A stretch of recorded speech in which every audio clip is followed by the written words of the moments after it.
안녕하세요. 은경실장의 부동산 이야기 은경실장입니다. 오랜만에 뵙죠? 유튜브 정보를 안 올린 지 한참 돼서요. 많은 분들이 기대하고 계셨을 것 같은데요. 이제부터는 좋은 정보 많이 올리도록 노력하겠습니다. 따라서 오늘은요, 정말 따끈따끈한 거 갖고 왔습니다. 주택임대사업자라면 꼭 알아야 할 표준임대차 계약서가 있는데요. 2019년 2월 27일부터 양식이 변경이 됐습니다. 따라서 이제 3월 1일부터 작성하는 주택임대사업자 계약서는요, 꼭 변경된 양식으로 작성을 해야 되기 때문에 오늘 변경된 표준임대차 계약서를 은경실장이 꼼꼼하게 짚어드리도록 하겠습니다. 자, 표준임대차 계약서는요, 새로 바뀐 계약서를 봤더니 조금 더 보기 편하게 수정이 됐더라고요. 자, 다른 부분은 다 잘 쓰시는데요. 꼭 계약 당사자, 임대사업자 인적사항을 쓰실 때, 저 같은 경우에도, 여쭤보면요. 임대사업자 등록번호를 세무서에서 발급받은 사업자 등록번호를 알려주시는 분들이 많더라고요. 근데 임대사업자 등록번호는요. 어떤 걸 쓰셔야 되냐면 구청에서 발급받은 임대사업자 등록증에 있는 이렇게 형식이 생겼죠. 연도가 요새 먼저 나오고요. 그리고 뭐 본인의 거주지, 구청 이름이 나오고요. 구가 나오고요. 그 다음 임대사업자, 그 다음 번호가 나오는 형식으로 바뀌었습니다. 따라서 표준임대차 계약서에 등록번호를 쓸 때는 이렇게 연도, 그리고 강남구, 임대사업자, 땡땡땡 이렇게 번호로 된 번호를 쓰셔야 맞습니다. 다른 거는 뭐 임차인 인적사항이나 중개사님이 끼어 있다면 개업공인 중개사의 인적사항을 쓰시면 되고요. 하단부에 중요한 부분들을 요점을 정리해 가지고 명기를 해놨는데요. 민간 임대주택에 관한 특별법에 의하면 주택임대사업자는 의무 임대기간 중에 민간 임대주택을 양도할 수 없습니다. 잘 알고 계시죠? 그러면 내가 의무 임대기간이 몇 년인가는 다들 알고 계시죠? 모르신다고요? 알려드릴게요. 어, 임대사업자는요, 크게 두 가지로 구분됩니다. 기업형 임대사업자와 일반형 임대사업자요. 근데 기업형 임대사업자는 무조건 공공지원 민간임대주택으로 등록을 해야 되고요. 이분들은 8년밖에 등록할 수 없습니다. 기업형 임대사업자는 어떤 분들이 기업형 임대사업자일까요? 건설임대의 경우 300호, 300세대 이상 건설하시는 분들은 기업형 임대사업자고요. 매입 임대사업자인 경우 100호, 100세대 이상 매입하신 분들은 기업형 임대사업자로 들어가셔서 공공지원 민간임대주택으로 등록하셔야 합니다. 보통은 그렇게 많은 호실을 건설을 하거나 매입을 하지 않기 때문에 보통 임대사업자인 경우에는 일반 임대사업자에 해당이 많이 되시고요. 연수에 따라서 단기 일반 민간 임대주택과 장기 일반 민간 임대주택으로 나뉘는데요. 단기 같은 경우는 4년, 장기 일반인 경우는 8년으로 구분됩니다. 나는 준공공 임대였는데요 하시는 분들은요. 명칭이 바뀌었어요. 장기 일반 민간 임대주택으로 바뀌었기 때문에 8년 동안 꾸준하게 그 임대주택을 임대하시면 됩니다. 그리고 꼭 알아두셔야 할 게 또 있어요. 그 임대료 증액 제한이 있습니다. 임대인들에게는요. 임대료를 증액을 청구하는 경우는 임대료의 5%밖에 올릴 수 없습니다. 물론 처음 임대차 계약 또는 임대료가 올라간 지, 증액된 지 1년 이내에는 증액을 할 수가 없어요. 그래서 보통은요. 1년 계약을 한 후에 1년 후에 5% 정도 올리시고 뭐 이런 식으로 진행을 하시는데요. 이런 일이 일어날 수가 있어요. 어떤 일이냐면 1년 계약을 했지만 임차인의 사정으로 만기 전 퇴실을 할 수가 있습니다. 1년을 채우지 못하고요. 그러면 5%를 올리지 못하고요. 기존 계약 조건과 동일하게 하시고 그 1년이 지난 후에 5%를 올리셔야 합니다. 그래서 임차인이 잘 들어오셔서 꾸준하게 1년 지나시고 뭐 2년 지나시고 나가시면 해마다 5% 정도로 올릴 수 있겠지만 운이 나쁘게 만기전 퇴실이 계속 발생이 된다면 5%를 전혀 못 올릴 수도 있다는 점 꼭 명심하셔야 됩니다. 자, 다음 세 번째는요. 민간임대주택을 쓰는 난이 있는데요. 뭐 주택 소재지는 주소 쓰시는 거니까 잘 알고 계시고요. 주택 유형은 아파트, 연립주택, 다세대주택 다 다가구 주택, 그리고 그 밖의 주택으로 나뉘는데요. 그 밖의 주택은 어디일까요? 그렇죠. 오피스텔 같이 준주택을 말씀하는 겁니다. 자, 그리고 면적 쓸 때 요새는 전용 면적으로 표시하기 때문에 보통 본인 주택의 전용 면적은 알고 계신데요. 전용 면적을 쓰시고 그리고 주거 공용 면적을 쓰셔야 합니다. 주거 공용 면적은 뭐냐면요.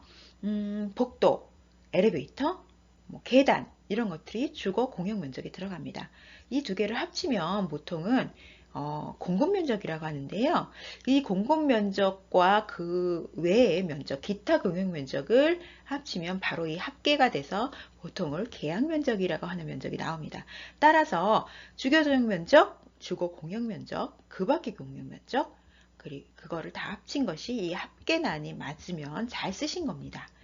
자, 그리고 민간임대주택의 종류는 아까 말씀드린 대로 세 가지 중에 하나로 표시하시면 되고요. 임대 의무 개시 기간, 임대 의무 기간 개시일은요, 등록을 한 후에 임차를 맞춰줬다면 임차가 맞춘 날부터 시작하는 거고요. 혹시 임차가 맞춰진 상태에서 주택임대사업자를 등록했다면 주택임대사업자 등록일이 개시일로 표시하시면 됩니다. 그리고 민간임대주택에 딸린 부대시설, 복리시설의 종류에는요. 어떤 걸 쓰시면 되냐면요. 주차장이나 관리사무소, 우편함 같은 것이 부대시설이고요. 복리시설은 뭐 운동시설, 놀이터 이런 것들을 쓰시면 됩니다. 담보물건은 이 주택을 사기 위해서 대출을 받았다면 그 대출 금액과 설정일자, 종류를 쓰시면 되고요. 임대보증금 가입 여부 이 부분은 새로 신설된 건데요. 보통의 경우는 의무 가입 대상이 아니십니다. 하지만 의무 가입 대상들이 있으세요. 뒤에 제가 설명을 해드릴 건데요. 그분들은 의무 가입 대상임을 표시하시고 보증금에 대해서 임대 의무 보증보험을 가입해야 되니까 보증 대상 금액은 보증금을 쓰시면 됩니다. 자, 계약증거 쓰는 난이 나옵니다. 이제는 좀 꼼꼼하게 쓸 수 있도록 개정이 됐는데요. 보증금 임대로 쓰시고 계약 기간 쓰시고요. 그리고 계약금, 증도금, 잔금, 게다가 계좌번호까지 쓰는 안까지 추가되었습니다.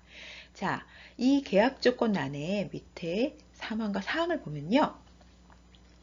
연체 이유를 쓰시는 부분이 나오세요. 이 연체율은 보통 일반 임대인들 같은 경우는 놓치시고 안 쓰시는 확률이 많은데요. 만약에 이 란을 비워놨다고 하면 법적인 문제가 발생됐을 경우에는 5% 정도를 적용해서 진행을 되기 때문에 보통 임대인 입장에서는 조금 높게 쓰시는 분들이 꽤 많습니다. 10%, 15% 정도를 쓰시는 분들이 많아서 요거는 자율적으로 쓰시면 되고요. 만약에 그 임대료에 대한 특약을 명기하지 않는다면 월 임대료는 매달 말일까지 내야 한다고 표준임차계약서는 되어 있습니다. 물론 뭐 선불로 하시거나 날짜를 지정하실 경우에는요. 특약사항에 명기하시면 됩니다. 자, 뒤에 설명이 나와 있는데요. 제가 사조에 보시면 관리비와 사용료는 특약에 정해진 기간까지 내야 하며 라고 써있기 때문에 특약으로 관리비나 사용료를 납입하는 날짜를 지정하셔도 됩니다. 그런데 임차인이 연체를 쓸 경우에는 아까 연체율을 썼다면 그 연체율에 적용해서 연체율을 받을 수 있으십니다. 그래서 임대인 입장에서는 꼭 쓰시는 게 좋겠죠? 자, 그리고 또 한 번 나왔습니다. 임대료 증액은요, 5% 범위에서만 가능합니다. 그리고 임대차 계약을 한 후 혹은 임대료 증액을 있은 후에는 1년 이내는 증액을 할 수 없습니다. 따라서 제가 아까 말씀드린 것처럼요, 1년이 지나지 않는데 임차인이 나간다고 하시면 동일 조건으로 임대를 놓으셔야 합니다. 그렇지 않으면 임대료 5% 상한선에 걸려서요. 벌금이 나올 수도 있습니다. 자, 임차인의 금지 행위가 나오는데요. 가장 중요한 거는 임대인의 동의 없이 임차권을 양도하거나 임대주택을 타인에게 전대하는 행위, 동의 없이 전대하면 계약이 해지되거나 또 재계약을 거절될 수 있습니다. 또 하나 중요한 부분은요. 임대인의 동의 없이 개축을 하거나 증축을 하거나 본래의 용도가 아닌 용도로 사용하는 행위. 예를 들어서 주택임대사업자는 주거로 쓰셔야 되는데 뭐 사업장으로 쓰시거나 하는 경우가 있다면 임대인은 계약을 해지하거나 해지할 수도 있고요. 추가로 1년 후에 재계약을 요청했을 때 계약을 거절할 수도 있습니다. 네, 그 부분이 나오네요. 아까 그 두 가지 조건과 플러스 임대료를 3개월 이상 연속으로 연체했을 경우 임차인이 그러면 계약 갱신을 거절할 수 있습니다. 근데 주택임대사업 주임법에 의하면 주택임대차 보호법에 의하면요. 그 묵시적 갱신이 안 되는 기간은 임대료를 2기 이상 연속으로 연체했을 경우에만 묵시적 갱신이 안 되는데요. 주택임대사업자인 경우에는 석 달 이상 연속으로 연체할 경우에만 갱신 거절을 할 수 있다는 점 꼭 알아두셔야 할 것 같습니다. 그리고 아까 말씀드린 대로 임대인의 동의 없이 개축하거나 증축하거나 변경하거나 본래 용도로 사용하지 않았을 경우에는 임대차 계약 갱신을 거절할 수 있습니다. 자, 보증금 반환 부분에 대해서는요, 동일합니다. 임대 사업자에게 내야 할 임대료나 관리비 등이 밀렸을 경우에는, 그리고 또, 이런 부분들 많이 쓰시죠? 특이하게. 만기 전 퇴실인 경우에는 뭐 중개 수수료는 임차인이 부담하기로 한다. 뭐 이런 위약금이나 뭐 배상금, 손해금이 있을 경우 그 부분을 다 공제하고 잔액을 환불받는다라는 반환받는다라는 부분도 명기되어 있습니다. 자, 보통의 임대사업자들이 가장 어려워하는 부분, 걱정하는 부분 중에 하나가 이 민간임대주택의 양도가 임대 의무 기간에는 되지 않는다는 부분 때문에 굉장히 두려워하시는데요. 물론 임대 의무 기간을 다 마치고 나서 양도하시는 게 원칙이지만 12조 2항에 보면요. 일반적으로 다른 사업자에게 양도할 경우 양수도 계약서, 그러니까 매매 계약서에 양도받는 자와 양수하는 자가 임대사업자의 지위를 포괄적으로 승계하는 뜻으로 밝힌 후에 양도하시면 과태료는 부과되지 않습니다. 다만 주택임대사업자로서 혜택을 받은 세제 혜택이 있다면 의무 임대 기간을 마치지 않고 양도양수했을 경우에는 세제 혜택은 다시 반납해서 내셔야 합니다. 자, 그러면 의무 임대기간 안에 포괄 양수도 하는 방법, 프로세스를 한번 설명드릴게요. 매매계약서를 작성한 후에 주택임대사업자 포괄 양수도 합니다. 라는 내용을 특이하게 쓰시고요. 매도자가 먼저 거주지 주택가에 가셔서 양도 신고를 하셔야 합니다. 물론 렌트홈을 통해서도 가능하시고요. 양도 신고가 완료됐다고 하면 이제 매수인이 거주지 주택가 방문하셔서 양수 신고를 하셔야 합니다. 매수인도 렌트홈을 통해서도 가능합니다. 그 후에 잔금을 치르시고 등기를 하셔야 과태료 부분이 없어집니다. 이렇지 않고 잔금 후에 양수 신고를 했다면 매도자한테 과태료 부분이 부과될 수 있다는 점 꼭 알아두시고요. 프로세스에 맞춰서 의무 임대 기간이 끝나기 전에 양도할 경우에는요. 꼭 양수 신고를 하시고 난 후에 잔금을 치를 수 있도록 하시면 좋습니다. 자, 아까 제가 뒤에서 설명한다는 부분이에요. 보증보험을 가입해야 한다? 나는 그런 거 들은 바 없는데 하시는 분들 계실 겁니다. 보증보험 가입 의무 대상 주택은 정해져 있습니다. 민간건설임대주택 사업자와 또 매입임대주택 사업자 중에서 분양주택 전부를 우선적으로 공급받아서 임대하시는 분들은 보증보험 의무 대상입니다. 무슨 소리냐면요. 본인이 건설을 해서 임대주택 사업자를 하실 분들이나 아니면 건설하지 않고 매입을 하신 분들 중에서도요. 분양받는 주택을 전부 내가 임대사업자 할 거예요 해서 미리 공급받아서 전부를 임대하시는 분들은 꼭 보증보험 가입을 하셔야 합니다. 또 하나가 있습니다. 보증보험 가입 의무 대상 주택은 자기관리형 주택임대 관리업이라고 있는데요. 이건 뭐냐면요. 소유주에게 임대차 계약을 맺고 본인이 전대를 하는 주택관리업을 하시는 분들입니다. 이분들은요. 꼭 보증보험 가입을 하셔야 합니다. 그래서 이런 세 분, 건설임대주택 사업자나 매입임대 사업자 중에서 분양주택을 전부 한 세대만 하는 게 아니고요. 전부 통으로 공급받아서 임대하시는 분들이나 혹은 소유주들과 임대차 계약 후에 소유주의 허락을 받고 전대하시는 자기관리형 주택임대사 관리업을 하시는 분들은 임차인의 보증보금에 대한 보증보험 가입 의무 대상입니다. 따라서 나는 이 세 가지에 해당되지 않는다고 생각하시는 분들은요, 꼭 보증보험을 가입 안 하셔도 됩니다. 자, 새로 바뀐 표준임대차 계약서에는요, 이런 부분들을 임차인에게 고지하고 사인을 받는 부분이 중간에 들어가 있습니다. 따라서 나는 임대보증금 보증보험을 가입할 대상이 아니면 그런 부분 설명을 해주고요. 그리고 5% 상한 조건 말씀해 드리고요.